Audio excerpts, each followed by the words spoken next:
जीव जब गर्भ में होता है तो बार बार कहता है, परमात्मा मुझे गर्भ से बाहर निकालो, मैं आपका भजन करूंगा। सुखदेव जी ने विचार किया, यदि मैं गर्भ से बाहर जाऊंगा तो बाहर माया है, माया मुझे ग्रस लेगी, मैं बाहर नहीं जाऊंगा। लेकिन एक दिन एकांत में बैठी थी विटका देवी, गर्भ से वेद ध्वनि आने लगी, वेद मंत्र की आवाज। भागे भागे सुखदेव जी अपने पतिदेव के पास गए, व्यास जी के पास, स्वामी मेरे गर्भ से वेद ध्वनि आ रही है, क्यों ना इस बालक से आप कह दीजिए गर्भ से बाहर आ जाए। ए सुखदेव, तुम गर्भ से बाहर आ जाओ, तुम्हारे गर्भ में रहने के कारण मेरी माँ, तुम्हारी माँ को पीड़ा होती है, पुत्र लौट आओ, तुम बाहर आ जाओ पुत्र। मैं बाहर नहीं आऊंगा, क्यों? बाहर प्रभु की माया है, ग्रस लेगी मुझे। अरे नहीं नहीं, तुम्हें प्रभु की माया ग्रसेगी नहीं, तुम बाहर आओ। मैं नहीं आऊंगा। बोले जिसकी माया है वो आकर कहे तो मैं आऊंगा। अच्छा, स्वाभाविक है बाबूजी घर में ना हो और कोई घर में पहुंच जाए, माता जी से कहे कि जरा वो कैश रखा है जरा उठा के दे दीजिए, तो सीधे कहेंगे जरा हम बात कर लें फिर आपको दें। बिना बात के दे देंगी क्या? तो माया किसके इशारे पर करती? बोले नारायण के इशारे से काम करती है। नारायण कहे तो माया सुनेगी, माया किसी की सुनती नहीं है। बोले अगर माया के पति अगर आकर कहे तो मैं मानूं। तो भगवान श्री कृष्ण का आवाहन किया, और जैसे भगवान कृष्ण का आवाहन किया, भगवान कृष्ण आए, उन्होंने कहा मैं वचन देता हूं तुम्हें मेरी माया नहीं ग्रसेगी। तो सुखदेव जी ने कहा आ रहा हूं, और उसी पल गर्भ से बाहर आए और भगवान के दर्शन प्रणाम किया, सीधे जंगल की तरफ जाने लगे।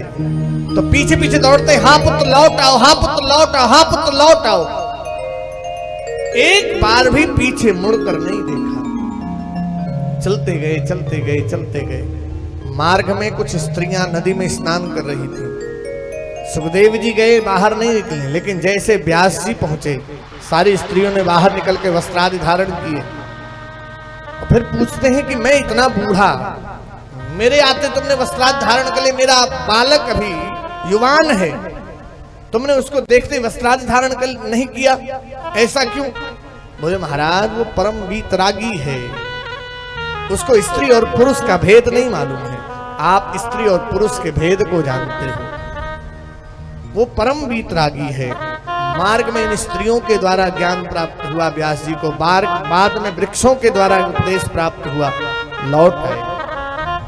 और व्यास जी ने आने के बाद वेदों का विभाजन किया, 4 शिष्यों को अलग अलग भेंट किया, जैमिनी आदि। उन शिष्यों ने भी उसके विभाजन कर दिया, वेदों की हजारों हजार शाखाएं बना दी। लेकिन व्यास जी को इससे भी अभी शांति नहीं है। 17 पुराण लिख डाले फिर भी शांति नहीं है, 17 उपपुराण लिख डाले फिर भी मन में शांति नहीं है। अशांत बैठे थे, लोगों को देख रहे हैं, सुबह उठे, स्नान ध्यान किया, और स्नान ध्यान करने के बाद संसार में फंस गए। तो ऐसी स्थिति में जीव का कल्याण कैसे हो?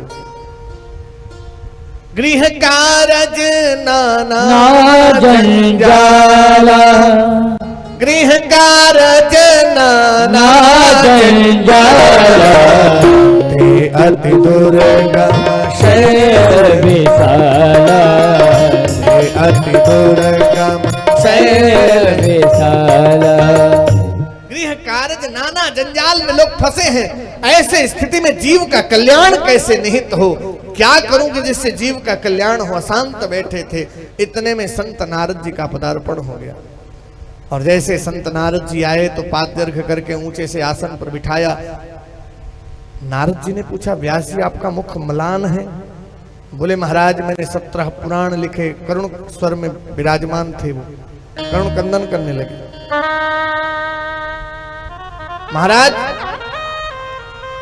नारद जी ने पूछा क्या बात, आपका मुख म्लान क्यों है? बोले महाराज मैंने 17 पुराण लिखे, 17 उपपुराण लिखे, उपनिषदों की रचना की, फिर भी मन में शांति नहीं है। ऐसा क्या करूं जिससे मन में मुझे शांति मिले? बोले आपने सब लिखा, लेकिन जो भगवान के प्रिय भागवत हैं आपने अभी तक उनके चरित्र को नहीं लिखा। जब तक आप उनके चरित्र को नहीं गाओगे तब तक आपको सुख नहीं मिलेगा। व्यास जी, मैं कहूं अपने जीवन की, आज मैं यदि संत नारद हूं तो उन संतों की करुणा का प्रभाव है।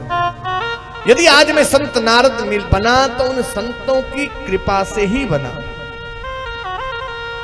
मैं एक दासी का पुत्र था। मेरे जन्म लेते समय मेरे पिता की मृत्यु हो चुकी थी। मेरा जब जन्म हुआ मेरी माँ अकेली है, कोई बंधु बांधव नहीं है। मेरी माँ सोचती मैं अपने पुत्र का पालन पोषण कैसे करूं, तो मेरी माँ गांव में हर व्यक्ति के द्वार पर गई, भैया अपने घर मुझे आश्रय दे दो, मैं झाड़ू करूंगी, बहारू करूंगी, जो भी बदले में खाने को दोगे स्वयं खाऊंगी, उससे अपने पुत्र का पालन पोषण करूंगी। लेकिन मेरी माँ को कहीं किसी ने आश्रय नहीं दिया। चलते चलते जा रही थी मेरी माँ। नगर के बाहर कुछ सदगृहस्थ संत रहते थे। उन सदगृहस्थ संतों के द्वार पर पहुंची और जैसे सदगृहस्थ संतों के द्वार पर पहुंची कहा, बाबा मेरे पति की मृत्यु हो चुकी, मेरे बंधु बांधव नहीं है, मैं अपने पुत्र का पालन पोषण करना चाहती हूँ, मुझे अपने यहाँ आश्रय दे दीजिए। उन सदगृहस्थों ने कहा, बेटी अंदर जाके माताओं से पूछ ले। और जैसे मेरी माँ उन माताओं से पूछती है, माताओं का हृदय तो कोमल होता ही है। मेरी माँ के दुख को सुना, कहा कि बेटी तू यहीं रहे। मेरी माँ वहीं रह करके झाड़ू बहारू आदि करने लगी। मेरी माँ की सेवा लगी, तू आज से गऊ का दोहन करेगी। मेरी माँ गऊ का दोहन करती हैं, झाड़ू करती हैं, बहारू करती हैं। जानते हो परीक्षित, हे सौनकादिक मुनियों, संत नारद जी अपने बारे में जैसे व्यास जी को बताना शुरू किया, धीरे धीरे 5 वर्ष बीत गए संत नारद जी के। और जब 5 वर्ष के हुए संत नारद जी